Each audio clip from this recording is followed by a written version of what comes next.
The grand ballroom of the Shilla Hotel was a sea of silk and hushed ambitions. But for Han Sung-min, it felt like a gallows. He adjusted his silk tie, his palms damp. This was the night. The merger with the Cho family would solidify his place among the elite, erasing his humble beginnings and the guilt of how he'd funded this climb. He glanced at his new fiancée, a woman who looked at him like a trophy she'd bought on sale, and felt a hollow pang of triumph. Then, the heavy oak doors opened, and the room went silent. It wasn't the kind of silence that precedes applause. It was the silence that follows a sudden drop in temperature. Ifunanya walked in first.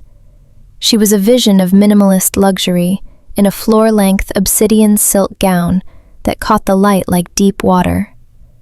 There were no flashy diamonds, only a single vintage gold choker that emphasized the elegant line of her neck. She didn't look for attention. The room simply rearranged itself around her. Beside her, looming like a beautiful, lethal shadow, was Baek Kang-dae. His tailored suit couldn't hide the power in his frame, and the subtle ink peeking from his collar served as a silent warning to anyone brave enough to stare. Han's breath hitched. He moved forward instinctively, his voice a panicked whisper as he intercepted them near the champagne tower. "Ifunanya? What are you doing here? This is a private event for the board.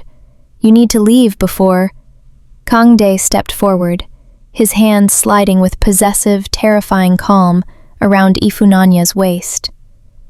The sight of those tattooed fingers resting against her dress made Han's knees weak. "Mr. Han." Kang-dae's voice was low, vibrating with a lethal sort of politeness. "I believe you're mistaken. My wife isn't a guest. She is the majority shareholder of the logistics firm you've spent the last 6 months trying to court, which means, effectively, she owns the chair you're sitting on." Ifunanya looked at Han, and for the first time, there was no pain in her eyes, only a profound, distant pity.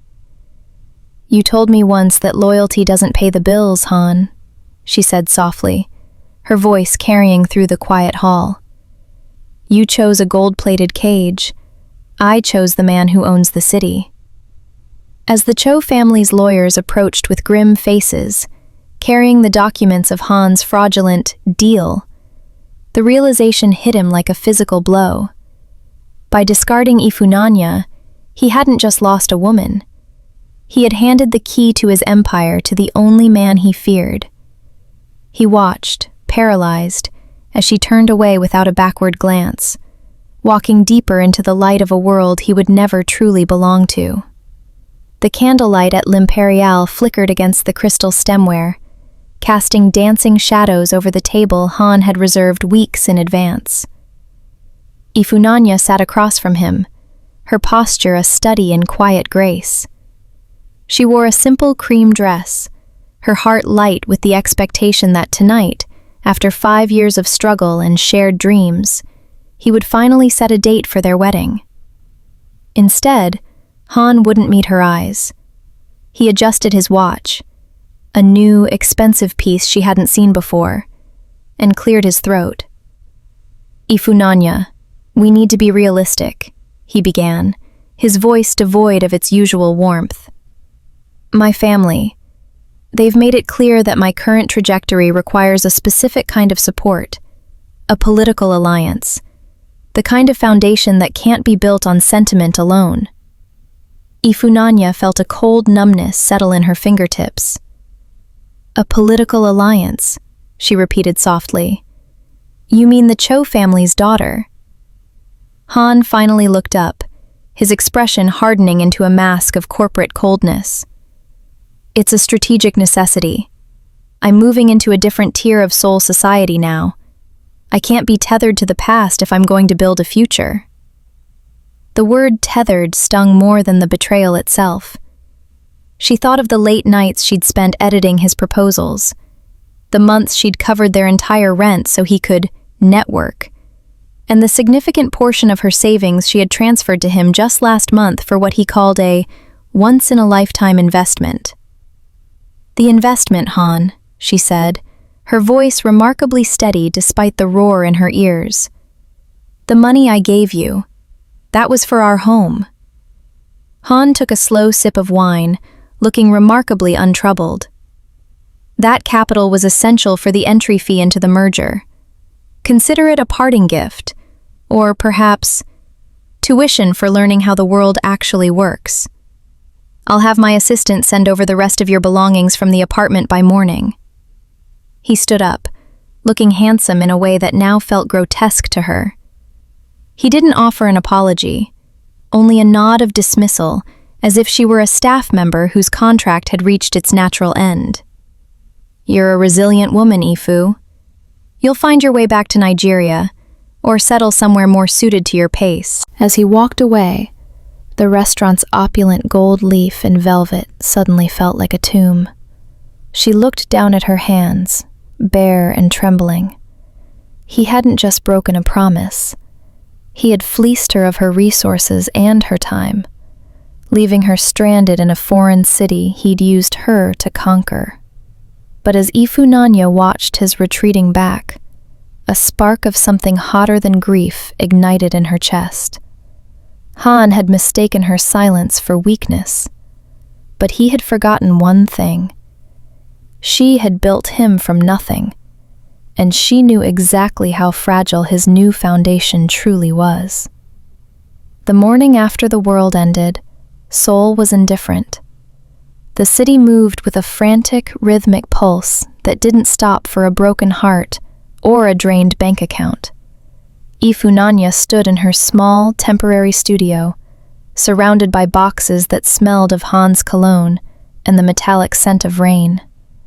The apartment he had promised them was now a penthouse she wasn't invited to, and the savings she had painstakingly gathered were gone, transformed into the very suit Han was likely wearing to impress his new fiancé. Her mother had called from Lagos, her voice a warm balm over the transatlantic line, sensing the shift in her daughter's spirit. "Ifunanya, come home. There is no shame in returning to those who love you." But as Ifunanya looked at her reflection in the cracked mirror, she didn't see a failure. She saw the woman who had navigated a foreign corporate landscape, mastered a difficult language, and carried a man's dreams on her back. If she went home now, she would be proving Han right, that she was just a stepping stone, a temporary fixture in his upward climb. "I'm staying, Ma," she whispered, more to herself than the phone. "I'm not finished here." She traded her grief for a sharp, focused discipline. Ifunanya spent the next week refining her portfolio, stripping away the excess until only her talent remained. She targeted Aura Design, a firm known for its ruthless standards and its client list of Seoul's untouchables. When she walked into the interview, she wore the same cream dress from the night of the betrayal, but she wore it like armor. She didn't lead with her struggle. She led with her brilliance. The creative director, a woman who looked like she was carved from ice, flipped through Ifunanya's renderings of minimalist, high-concept spaces. "Your work has a certain resilience," the director noted, her eyes narrowing. "It's elegant, but there is a weight behind it. Why do you want to work for us?" "Because you don't design for people who want to be noticed," Ifunanya replied, her voice calm and resonant. "You design for people who already own the room. I understand that kind of power." She got the job. The salary was half what she deserved, but the access was priceless. As she sat at her new desk overlooking the Gangnam skyline, she began to see the city differently. She wasn't looking for Han anymore. She was looking for the cracks in the world he so desperately wanted to join. She realized that while Han was busy trying to look like he belonged, she was now the one designing the rooms where the real decisions were made. The air inside the private auction house was thick with the scent of aged mahogany and the quiet arrogance of extreme wealth. Ifunanya moved through the gallery with the practiced invisibility of a consultant, there to vet a collection for an aura design client.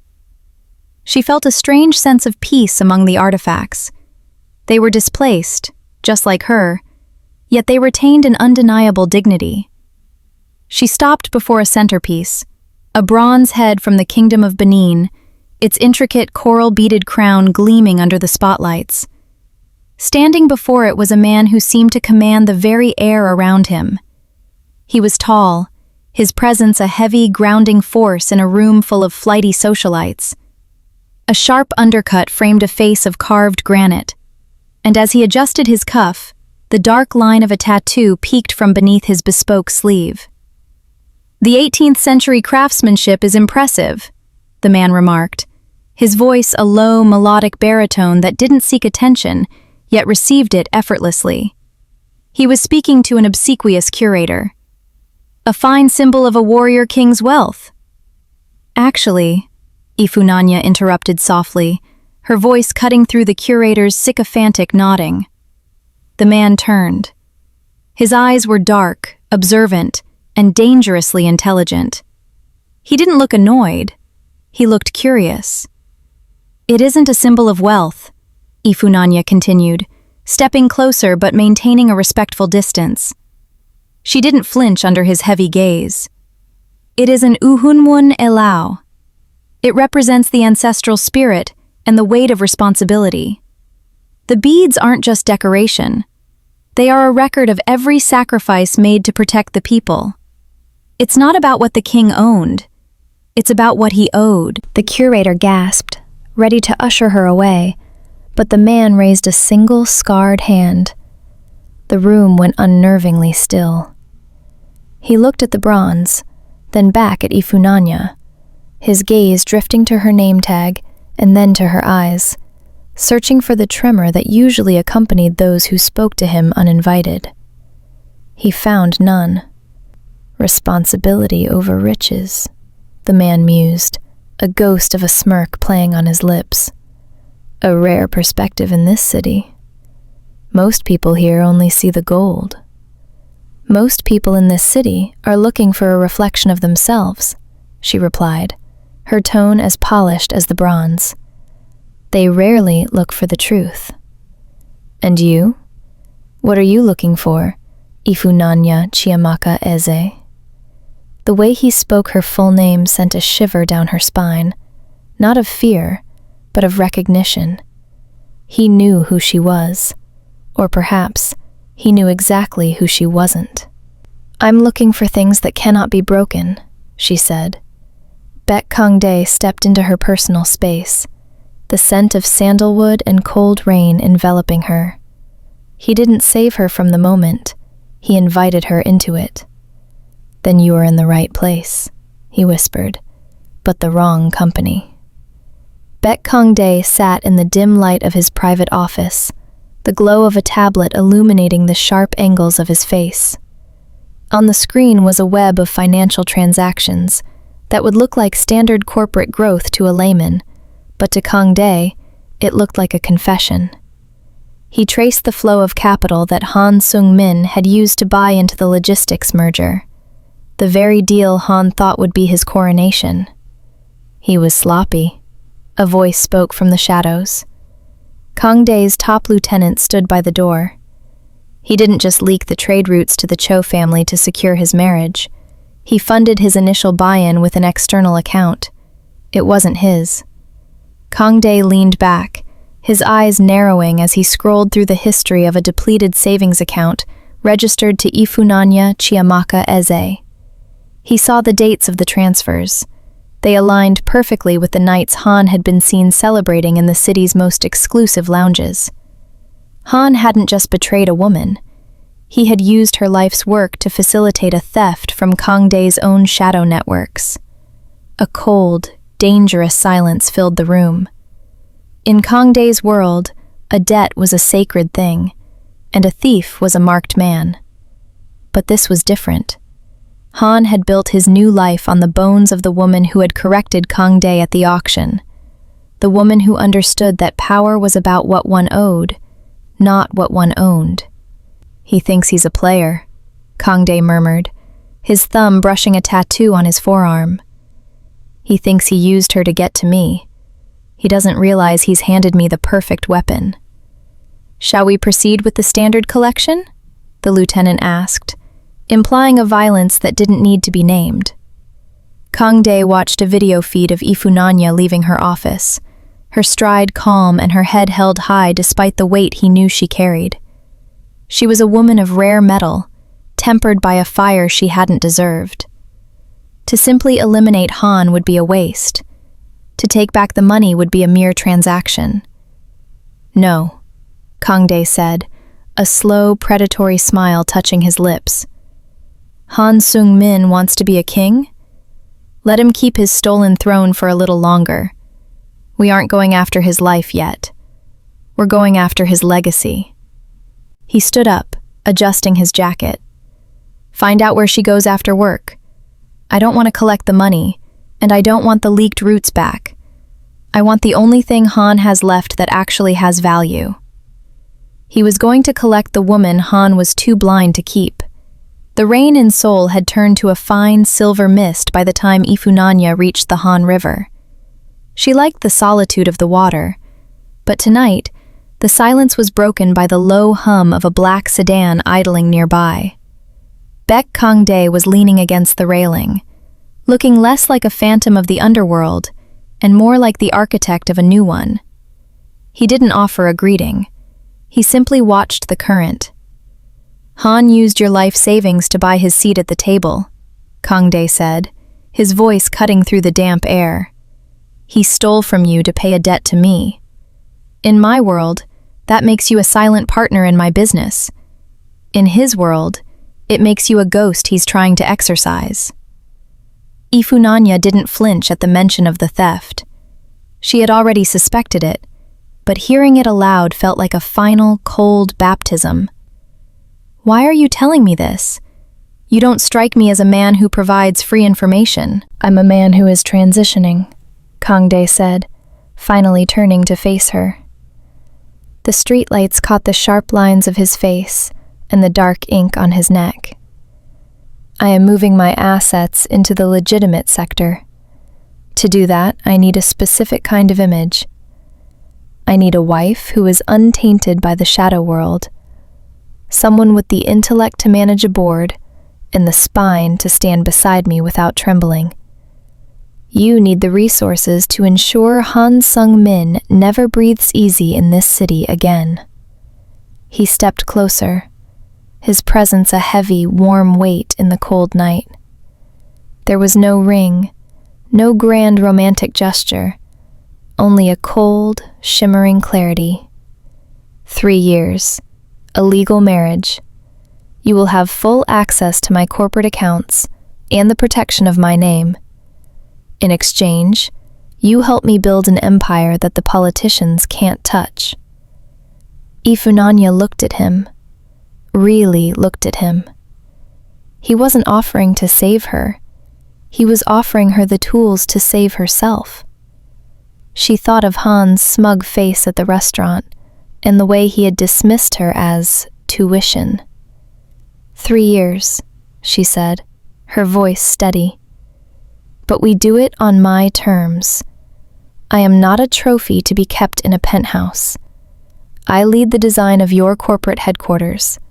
I have veto power over any deal involving the Cho family. And if you ever lie to me, even once, the contract is void, and I take half of everything. A genuine spark of admiration lit Kangdae's dark eyes. It was the look of a man who had finally met his match. He reached out, not to touch her face, but to offer a hand. I wouldn't expect anything less from a woman who knows what she's owed. Ifunanya placed her hand in his.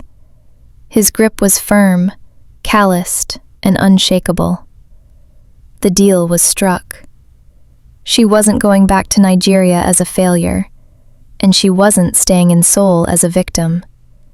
She was becoming the silent partner of the man the city feared most.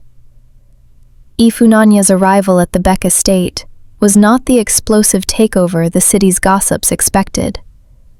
There were no gaudy displays of newfound wealth, no desperate attempts to fit into the mold of a mobster's bride. Instead, she brought with her a terrifyingly calm sense of order. The sprawling residence, once a cold fortress of dark marble and heavy shadows, began to breathe. She stripped away the clutter of aggression, the oversized furniture, and the ostentatious gold, replacing it with the clean lines of minimalist luxury. She curated a space where power didn't need to scream to be heard. She moved through Kangdae's world like a soft blade. When his associates gathered for late-night meetings, they found the atmosphere transformed. The air no longer smelled of stale tobacco and tension. It smelled of expensive cedar and silent authority. Ifunanya didn't hide in the upstairs suites. She sat at the long table, dressed in structured blazers and silk trousers, her presence a bridge between the grit of the streets and the polish of the boardroom. The men who worked for Kangdae, hardened, lethal men with scars hidden beneath suit jackets, found themselves straightening their postures when she entered a room. They didn't fear her because she was the boss's wife.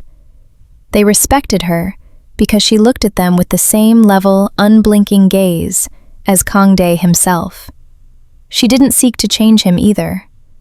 She accepted the ink on his skin and the weight of the gun he placed on the nightstand, but she demanded that the violence stay outside the sanctuary she had built. One evening, as they stood on the balcony overlooking the city, Kangdae watched her. She was reading a set of blueprints, her expression one of focused serenity. He realized then that he hadn't just brought a woman into his home.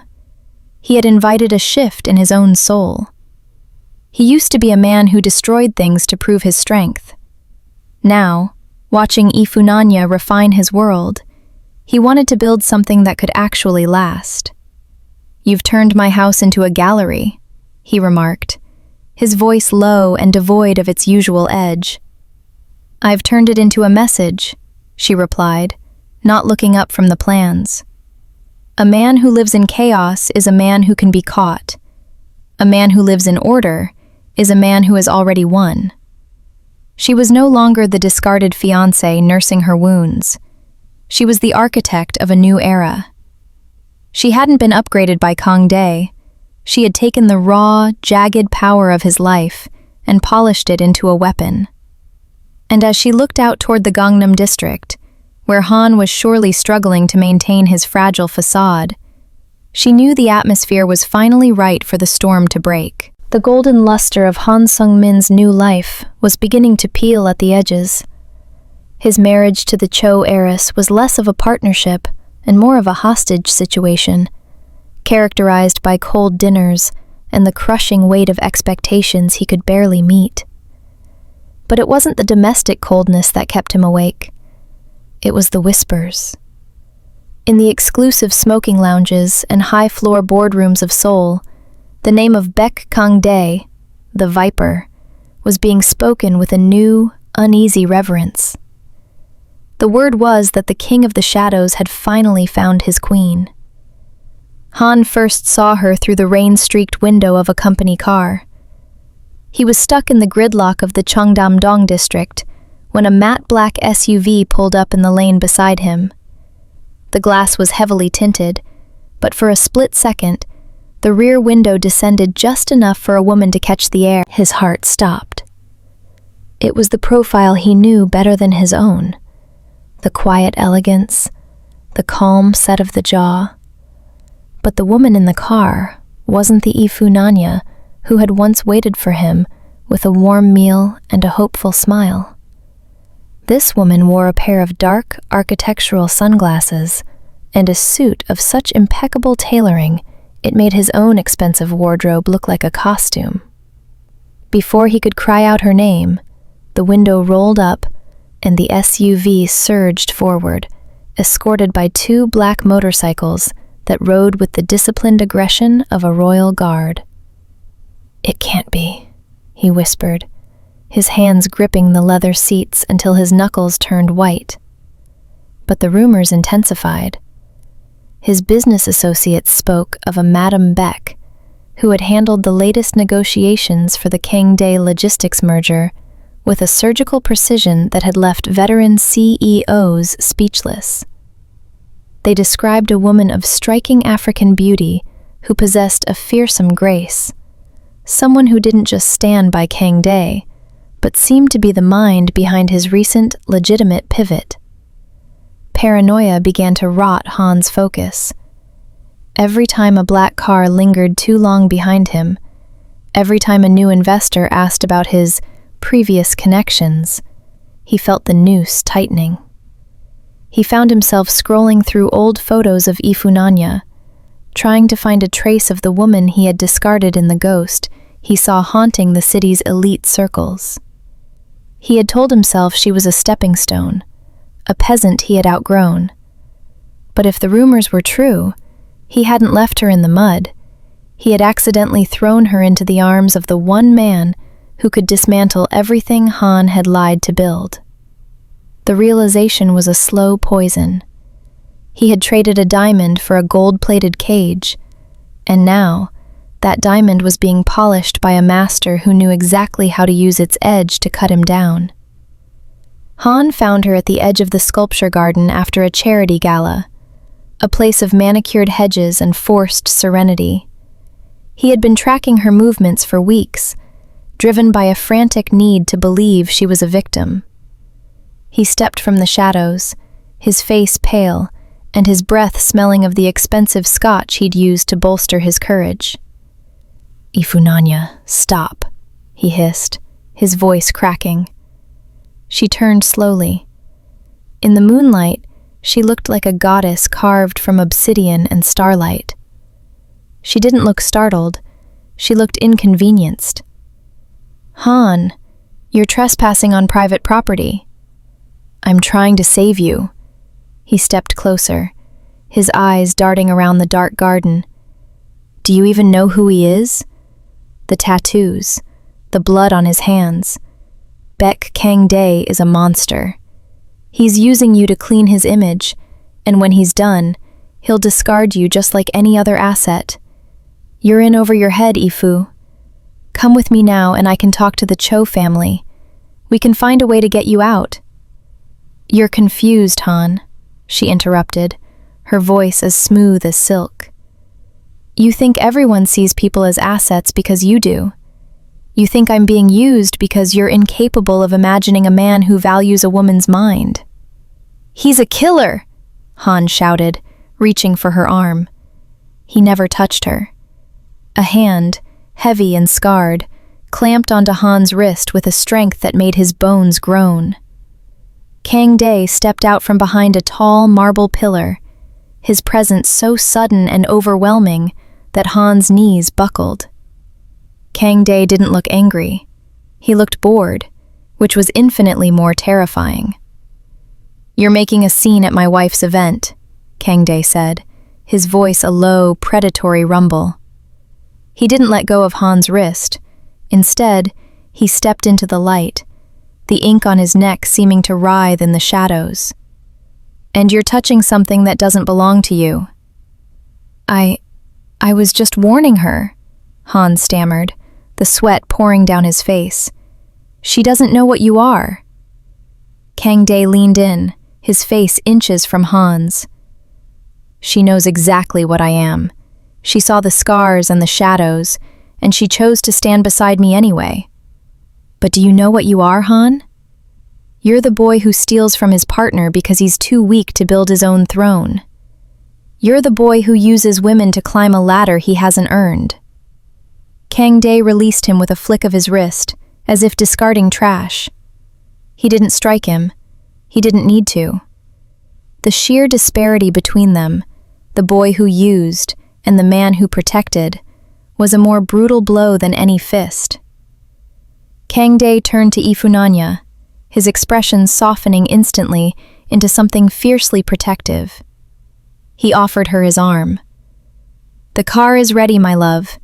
Let's leave the ghosts to their haunting. Ifunanya took his arm, not once looking back at the shivering man in the dirt. The grand ballroom was a cathedral of light and glass, the air buzzing with the anticipation of the decade's largest merger.